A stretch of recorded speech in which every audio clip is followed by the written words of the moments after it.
I'm really happy to be here this afternoon. And I'm happy that Pastor Darrell is here, the pastor for this northeastern district, yes, of Seventh-day Adventists.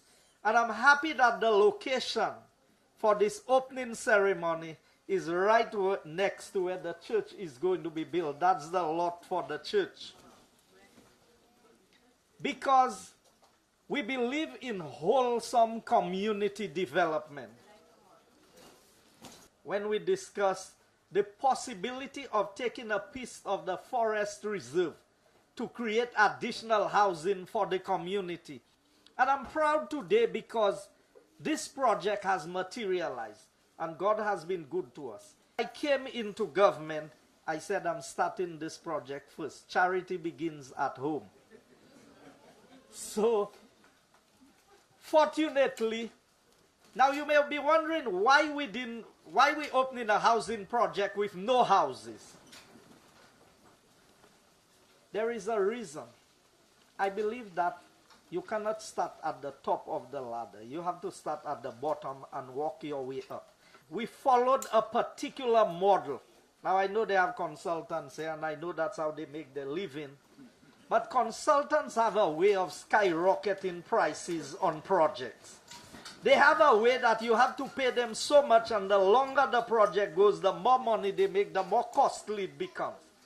This project is a model project in more than one way.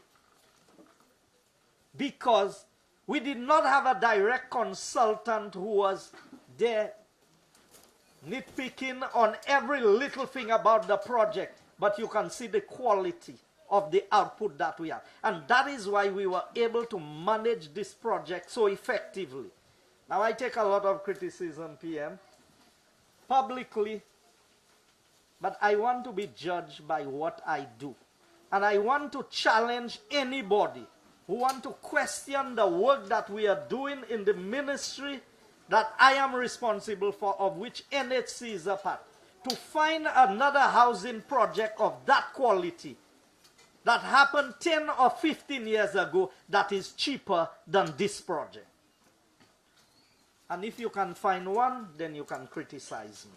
But if you cannot find one, then you have to agree that I'm doing the right thing.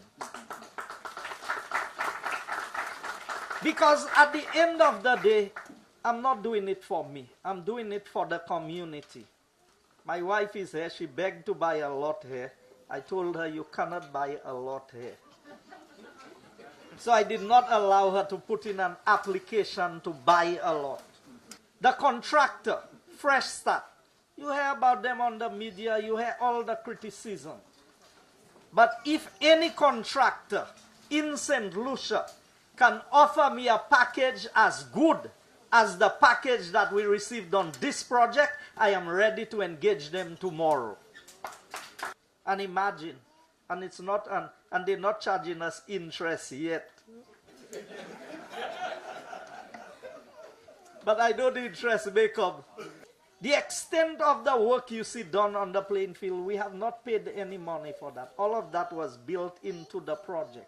We owe some money on it. We hope that we can pay at some point in time.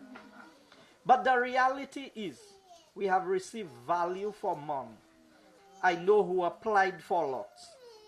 Now, I was biased in this one because this project was for the community. But we have allowed a number of persons. I know a number of persons have bought lots who are not from the community. They applied and they were approved. Even though I would have preferred all the people to be from Forest here. But the reality is, we have made provisions for as many persons as possible. Because we went into a fixed price contract. So that's why the contractor had to do the work quickly and get out quickly. Now PM, Fresh Start. I know you are being criticized, but you have delivered. You have given us a project of class. And we are proud that our local contractors could go to the bank without a sovereign guarantee, PM. We didn't come to Parliament and look for a sovereign guarantee for them. They went on their own, negotiated their finance. And the good thing about them, they don't own a truck. So all the trucks in the community was hired. Even some of those who voted against me, their trucks were on this project working.